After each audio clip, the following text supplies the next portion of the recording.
As dusk settled, the wind began to howl through the old brick buildings of Crossville. December here didn't bring picturesque snow, but a bone-chilling cold that made people huddle and quicken their steps under the dim streetlights. 19-year-old Caleb Wright hunched over his faded bicycle, pushing it along the deserted road from downtown to the impoverished labor district. His backpack was heavy with miscellaneous items he'd just delivered: medicine, a bag of bread, and powdered milk for the landlady. He did all sorts of jobs: deliveries, gardening, snow shoveling, fence painting, anything to afford his weekly rent. He paused at a junction, amidst the rustling of dry leaves, when he saw a silver car stopped by the roadside, broken down in a deserted area. Beside the car stood an elderly woman, with neatly tied silver hair and a beige long coat, struggling beside the car door, the headlights behind her making her appear lost in a world not meant for her. Caleb approached slowly. "May I help you, ma'am?" She turned, her aged eyes behind glasses looking at him attentively, relieved and cautious. "My car has a flat tire. I called for roadside assistance, but they said it would be at least 2 hours. I can't stand out here in this cold for that long." Caleb glanced at the rear tire. It was indeed flat. He knelt, opened his backpack, and took out an old tire repair kit, something he always carried because his bike could break down at any time. "I can try to patch it up for you. Not professional, but better than freezing out here." "Are you a mechanic?" She hesitated. Caleb smiled lightly. "No, ma'am. I'm just someone making ends meet." Caleb bent down, removing the tire from the rim. His hands were accustomed to grease, rusty nails, and the numbness from touching metal on cold nights. The woman stood nearby, hands clasped tightly in front of her. She watched the young man diligently working, the car's light casting shadows on his straight nose and determined eyes. "Do you live around here?" she asked, her voice hoarse yet graceful. Caleb didn't look up. "Yes, I rent a place on the east side, near the old bakery that burned down last August." "Oh," she nodded slowly. "That area is quite deserted." He smiled, hands still working. "Because it's deserted, it's cheap. And because it's cheap, no one competes for it." A silence passed. Only the wind through the trees and the rustling of rubber against the curb could be heard. "What's your name?" she asked. "Caleb, ma'am." "And your name is—" "Eleanor," she replied, a hint of surprise in her eyes when he asked back. It had been a long time since anyone asked her name. People usually called her old lady, madam, or simply passed by without a word. "Mrs. Eleanor," Caleb said, checking the final patch. "I think this will get you a bit further, but you should get to a garage as soon as possible." Eleanor looked at the young man with undisguised emotion. "Thank you, Caleb. Not many people stop by the road at this hour for a lost old woman." Caleb shrugged, wiping the grease off his fingers with a handkerchief. "I thought you reminded me of my mother. Often getting lost, forgetting her keys, but always carrying ginger tea." Eleanor chuckled softly, a laugh both warm and wistful. "Where is your mother now?" Caleb was silent for a few seconds, then softly replied, "She passed away 2 years ago. That night was just as cold as this." Eleanor said nothing, but she gently touched his shoulder, a touch so light that only those who have lacked affection could feel it so profoundly. "Where were you heading this late at night?" Caleb asked gently. Mrs. Eleanor hesitated for a moment, then replied, "I was going to visit an old friend. But perhaps I remembered the way wrong." Caleb looked at her small, worn handbag. No phone, no map. "Would you like me to guide you on my bike? I'm familiar with most streets around here. I can help you find the right house." Eleanor smiled, her eyes gleaming, a sparkle beyond mere gratitude. The night wind tilted the tree branches along the dark road. The small town was silent, as if it had sunk into the deepest sleep of winter. Caleb walked his bike beside Mrs. Eleanor. The rickety bike had a mudguard tilted to one side, the rear wheel wobbling slightly from the earlier ride. In his hand were thin worn gloves. On Mrs. Eleanor's shoulder was a gray wool scarf, speckled with road dust and cold wind. "Do you remember the exact address?" Caleb asked as they reached the third intersection. Eleanor furrowed her brow, searching her memory as if looking for a small piece of paper in a dusty attic. "I remember it was number 14, or 41, something on Maple Street." Caleb nodded. "I know Maple Street, but it's quite long. We can go along it slowly and you can point out anything familiar." "Are you in a hurry?" Eleanor asked, her eyes puzzled. He hesitated. In his coat pocket, his cheap phone had just vibrated. A message from the bakery manager where he worked night shifts. 11 p.m. shift. If you don't show up, you're off next week. Caleb was silent, his eyes on the message blurring due to the cold mist. Then he pressed delete. No reply. "It's okay, Mrs. Eleanor, let's go." The old lady said nothing, but something in her eyes, a fragile light of emotion, like a candle being shielded from the wind. They passed 3 intersections, 4 street signs, 2 broken streetlights, and a skinny cat that stopped to watch them. Eleanor shook her head multiple times. "Not this place. Sorry." Caleb just smiled. "I can go all night, you know, as long as the wheels don't fall off." At the 6th turn, Mrs. Eleanor stopped. "Look, that big maple tree, I remember it." In front of them was an old 2-story house, the porch light still on, and a pot of wilted purple flowers hanging by the door. "Yes?" she whispered, her voice choked. "This is Margaret's house, my friend. I just wanted to visit her one last time, but I couldn't remember the way back." Caleb parked his bike and stepped onto the porch. "Let me try knocking." The door opened to a woman in her 70s, hair neatly tied back, wearing a thick sweater. She blinked upon seeing Eleanor. Eleanor? Oh my goodness." The two embraced under the yellow light. No need to ask why or about what. They just needed to see each other. In the small living room with a red brick fireplace, Caleb sat quietly with a cup of ginger tea. The aroma was identical to the one in his mother's old kitchen. Margaret sat beside Eleanor, holding her friend's hand. "Young man, you're very kind. On such a cold night, you didn't leave a stranger behind." Caleb just smiled, a bit shy. "I think Mrs. Eleanor isn't a stranger anymore."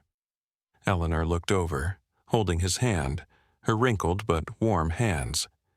"You know, some people pass through our lives like the wind. Others, even if met only once, leave footprints in our hearts." Caleb bowed his head, saying nothing. The fireplace crackled. Outside, snow began to fall. The next morning, winter sunlight filtered through the small glass windows, casting warm streaks across the dark wooden floor. Caleb awoke on the old sofa near the fireplace, his body still sore, but his spirit light as air. Margaret had prepared a simple breakfast, buttered biscuits and sunny-side-up eggs. She poured him a cup of warm milk and smiled gently. The boy from last night, still a hero today. Eleanor sat by the window in an armchair, looking much healthier. Her hair was brushed neatly by Margaret, her eyes clearer, her face more serene than the night before. But something was different. Just as Caleb finished eating and was about to excuse himself, Eleanor called out, "Caleb, would you sit with me for a moment?" He nodded and sat across from her. She looked at him for a long time, then took a thick envelope from her bag and placed it on the table. "Do you know why I was wandering the streets last night?" Caleb shook his head. Eleanor sighed. "I'm Eleanor Grace Whitmore. Some folks call me the ghost of Whitmore House," she said with a wry smile. "I own 3 companies. I had a husband and a son.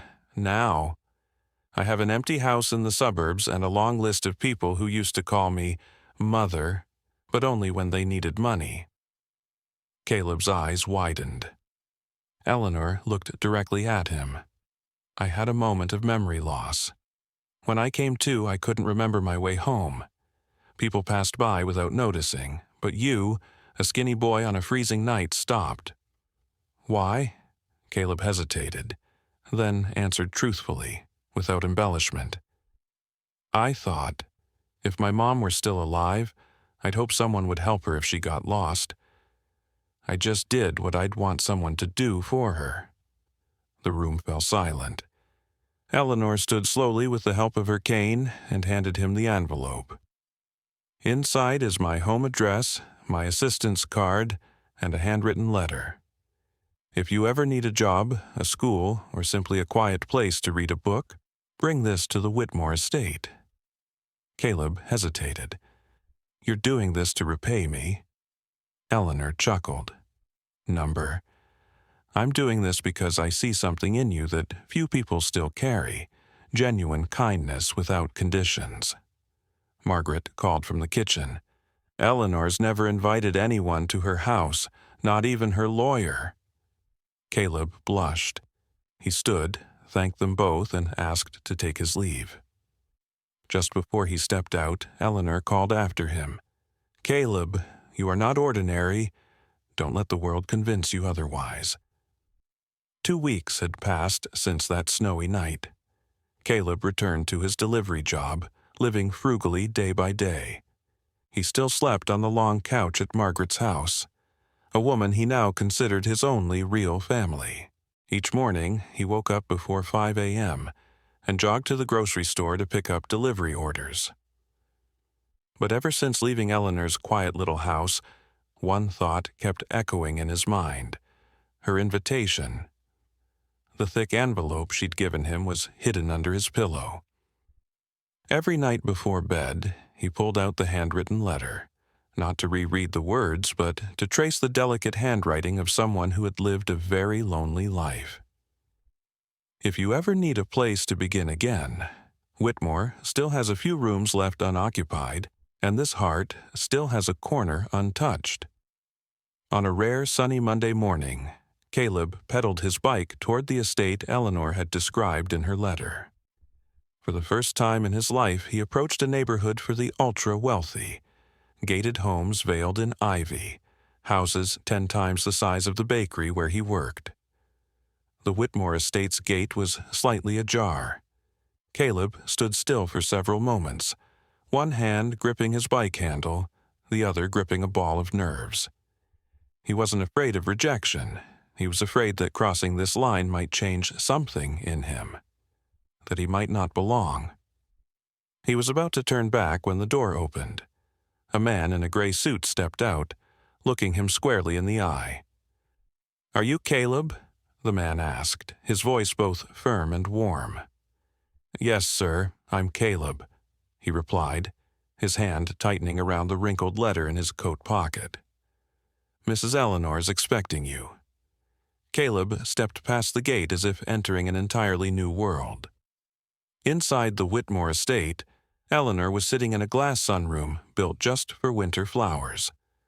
The sunlight filtered onto her silver hair like a gentle halo. "You came," she said, without turning. "I just wanted to ask if the offer still stands." Eleanor looked up at him, her expression lighting up. "It always stands. If you're still the boy who stopped his bicycle that night." Caleb smiled. For the first time in years, he felt accepted, without needing to prove anything. He was welcomed into Whitmore not as someone receiving charity, but as an honored guest, or perhaps something more, the grandson Eleanor never had. the butler gave him a tour of the library, the study room, and even a garage space where Caleb could work on his rusty old bike. Eleanor arranged for a private tutor to help him catch up on academics, with the long-term goal of returning to school formally. At first, Caleb felt awkward, but Eleanor's kindness wasn't flashy like those in the newspapers. She didn't boast. She listened. She laughed, really laughed, when Caleb told her silly stories. And in her eyes, Caleb realized something. Even the rich could feel abandoned. Even they could be just as lonely as those with nothing. One evening, while they played chess in the library, Caleb asked her, "Why did you choose me?" Eleanor didn't answer right away. She looked out the glass window, where snow had begun to fall again. "Because on that night, when I didn't even remember who I was, you still saw me as someone worth helping.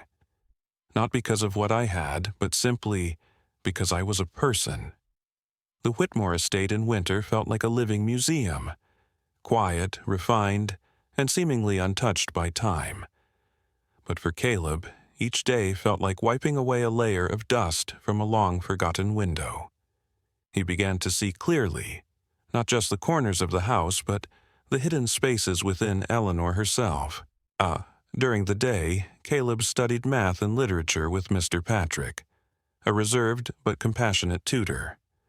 In the afternoons, he rode his bike to town, where Eleanor had offered him free use of one of Whitmore's unused rooms for any purpose he believed in.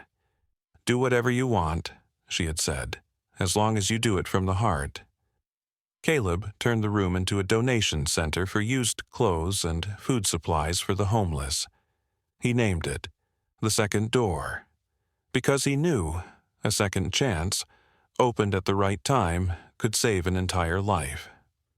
One Thursday afternoon, while Caleb was sorting through donations, Eleanor arrived with 2 cups of hot cocoa. "You've rewritten your story already," she said with a smile. "No, I'm just starting the first page," Caleb replied, accepting the drink. They sat by the window, winter sunlight streaming through frosted glass. A long silence passed between them. Then Eleanor spoke, her voice soft but steady. "I once had a grandson." Caleb looked up. "His name was Liam. He was so much like you, eyes that always looked straight ahead, never afraid, but always gentle. He passed away at 17. She paused, her fingers trembling slightly around her cocoa cup. "An accident, driving home from school. The road was icy. I was supposed to pick him up that day, but I forgot." Caleb didn't speak. He simply placed his hand near hers on the table, not touching, just there. "After that, everything felt empty. I left the board, shut the house, and stopped seeing people. I thought, if the world didn't need me as a grandmother anymore, then I'd just become a shadow." She paused, then added, "Until you appeared that night. You didn't ask who I was, didn't question my past. You just saw someone who was lost. And your hand, when you reached out, it made me believe I was still worth trusting." Caleb took a deep breath. He understood this wasn't just a shelter, it was healing for both of them. From that point on, Caleb threw himself into the Second Door project. A few street youths began stopping by, at first just for warm coats, then later to sit, read, or enjoy the pastries Eleanor had specially ordered each morning. Eleanor came more frequently, too. She never entered as someone with power, but as someone returning to peace. Together, they made a team. A wealthy old woman with a compassionate heart, and a boy who once slept under cold porches. One day, in late February, with the snow beginning to melt and the first buds pushing through the ground, Eleanor handed Caleb a folder. "You'll need this if you're going to college," she said. Inside was an application for a merit-based scholarship at a prestigious local college, with a handwritten letter of recommendation from Eleanor herself. "You wrote all this about me?" Caleb asked, laughing nervously. "If they don't believe it, I'll call them myself. I used to fund 3 of their departments." Eleanor winked. They both burst into laughter. The sound echoed through Whitmore, for the first time in years. March arrived with a different kind of light. Not frostbitten, not howling, but gentle morning sunshine and the chirping of birds on the roof of the Whitmore estate. Caleb was accepted. Not out of pity, but because the admissions board had read a file unlike any other. The letter spoke not of grades or awards, but of a boy who had once seen a lost woman and chose to stop. "We've never read a recommendation so simple and so moving," the dean said during the call. Caleb laughed, choking back tears. But when he turned to tell Eleanor, she wasn't in the garden as usual. Eleanor had fallen ill. A mild heart failure, not fatal, but a sobering reminder that time doesn't wait. Caleb stayed by her side in the hospital, holding her hand just as she had touched his shoulder that first night. "I'll stay here," he said. Eleanor smiled faintly. "No, you'll go. You'll go to school. You'll live as the person you've become. If you stay, who will carry that light elsewhere?" Caleb fell silent, eyes welling. "Do you know why I chose to live alone for all those years? Because you lost your loved ones? Because I thought if I stayed alone, I couldn't hurt anyone. But I also denied myself the chance to be loved, and you gave me that chance." 1 week later, Eleanor was discharged from the hospital. She was weaker but stable. The Whitmore estate became quieter, softer, yet somehow brighter, each time Caleb came home with a new story. About the young people he was helping through the second door, about his volunteer applications at school, or about the little newspaper column that mentioned a small charity project in a dusty building on Main Street. Eleanor listened. She remembered everything. On the morning Caleb was to leave for college, it was lightly raining. No snow, no sunshine, just a still, gray morning, like so many ordinary ones before. He stood at the front door, backpack slung over his shoulder, looking at the old house. "Will you be okay?" he asked. Eleanor stood on the porch, wrapped in the knitted scarf he had given her. "I've lived this long, waiting to find someone worthy of inheriting Liam's love. Now, I can rest easy." He didn't hug her, she didn't cry, but their eyes met, and it was enough. A silent promise. They would meet again. Not necessarily in this house, but wherever kindness was needed, wherever someone was willing to listen. A month later, Caleb received a phone call. Mrs. Eleanor Whitmore had passed away peacefully in her sleep. In her will, she left the entire Whitmore estate to Caleb, along with a short handwritten note. "The second door now belongs to you. Open it every day for those the world has locked out. And if one day you see an old soul standing lost in the cold, don't just ask what they need, ask who they are. Sometimes they don't just need directions, they need to remember they exist." 1 year later, the Whitmore estate is no longer a quiet, closed-off mansion. It's now a vibrant community center, the second door, foundation for unseen lives. Every summer, Caleb returns. He's now a second-year college student, studying psychology and social work. But every time he bikes past the old bus stop at the edge of town, he always pauses for a moment, looks at the weathered bench and the flickering streetlight.